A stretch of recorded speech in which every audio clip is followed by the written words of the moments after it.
What is up, people, the internet? It is me, Real American Politics, back in with a new video, and today, it is time to do a post-mortem video of the Northeastern primary election night. That is right, folks. Today, we'll be discussing the final post-mortem video of this election cycle, well, before the general election. This is the final primary post-mortem video because we had a couple primaries happen last night, couple upsets, and quite frankly, an unsurprising result did happen in New Hampshire last night. Not a big surprise here. Now, before I forget, of course, I hope you enjoy these type of videos. If you do, smash the like button down below, subscribe, share with your friends, hit the little bell, and yes, of course, go follow that mysterious Twitter account in the description down below. And, yeah, also join the channel. That is right, folks, for just 10 cents a day, you could join Real American Politics. I recommend you do it. And, yeah.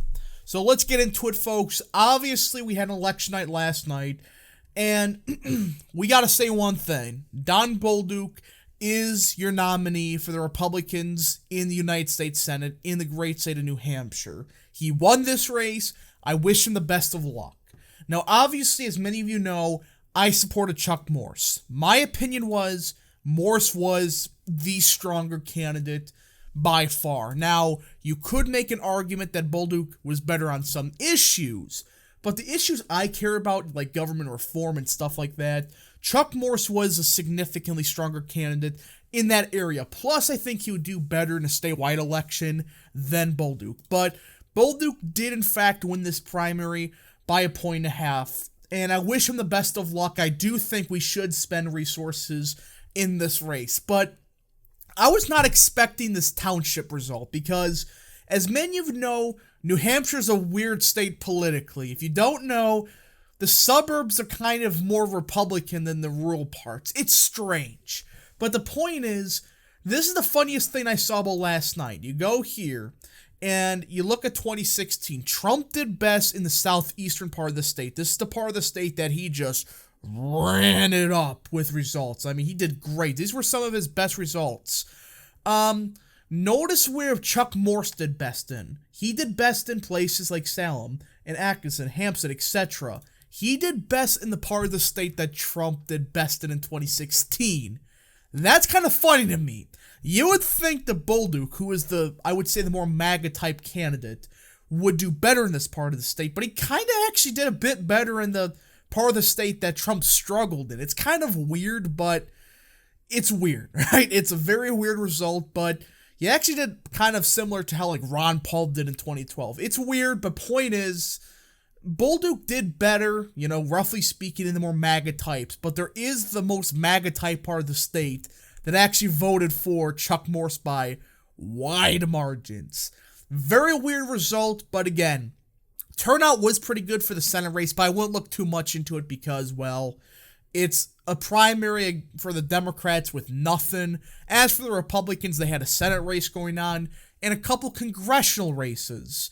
That's right, folks. We actually had a couple congressional races. The governorship I don't care about because Sununu's going to win.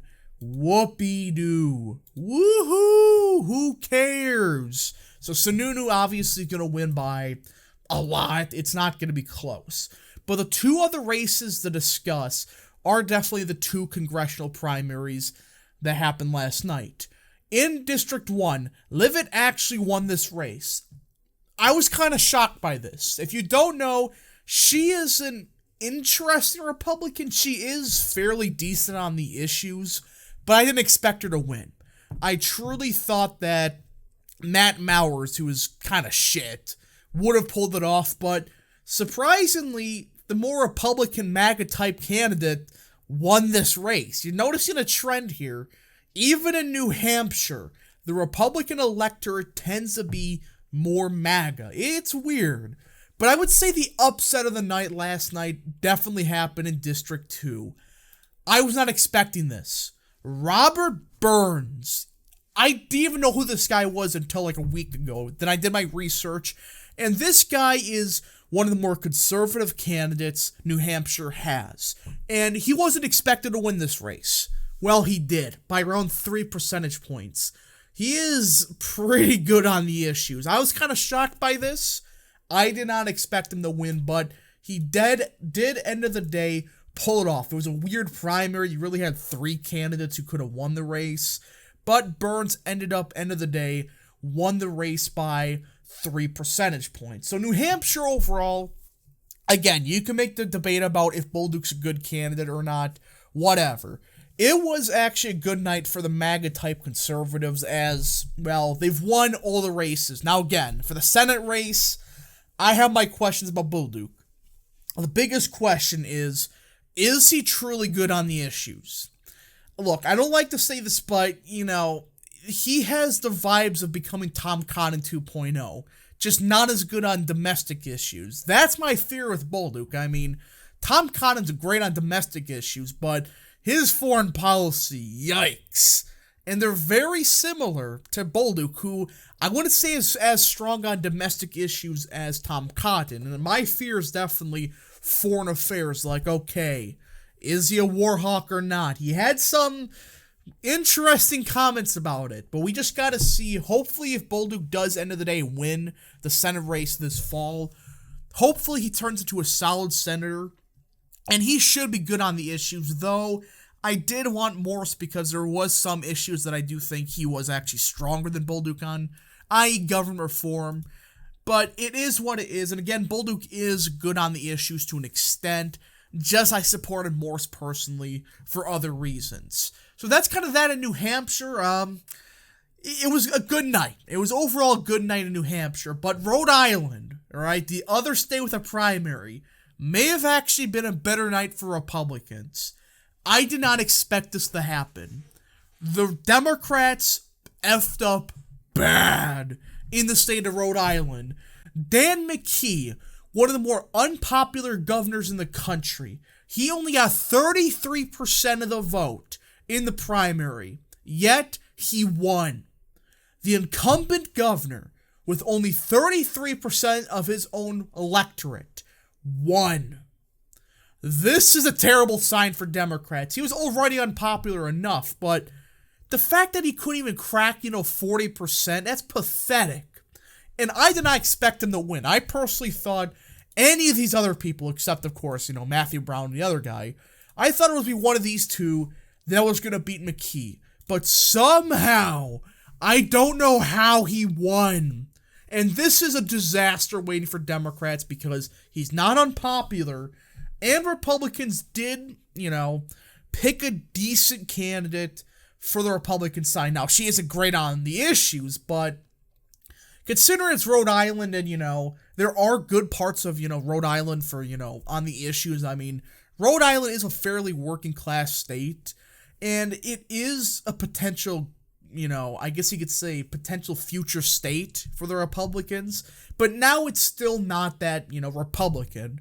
And as for the Republicans, she is not the best on the issues, but there is a chance she could potentially get this race more competitive than it should be. I mean, Dan McKee almost, actually winning. That's a terrible sign for Democrats. Now, as for the Republican races, for the other races, as everybody knows, Alan Funn, District 2, he is a Republican. I hope he wins. He's a strong candidate, and there is a chance he wins. We just got to see what happens. So overall, folks, last night was a decent enough night. There were some L's, but not really a major L. I mean, I guess the closest thing to an L was like Sununu winning or, Bolduc, beating Morrison. Again, I hope Bolduc proves me wrong. I truly do. But it's going to be tough because I just do not trust Bolduc. But again, hopefully with the RNC funding him, they're actually, spending money in New Hampshire. Hopefully he gets over the hump and win. And again, I hope people support him in New Hampshire. I will personally support Bolduc over Hassan. Just hopefully he wins. Alright, hopefully this was a good choice. Anyways, folks, I hope you enjoyed this video. If you did, smash the like button down below, subscribe, share it with friends, hit the little bell, and yes, of course, go follow the mysterious Twitter account in the description down below. And yeah, thank you so much for watching. We'll see you guys in the next video. Godspeed to all of you.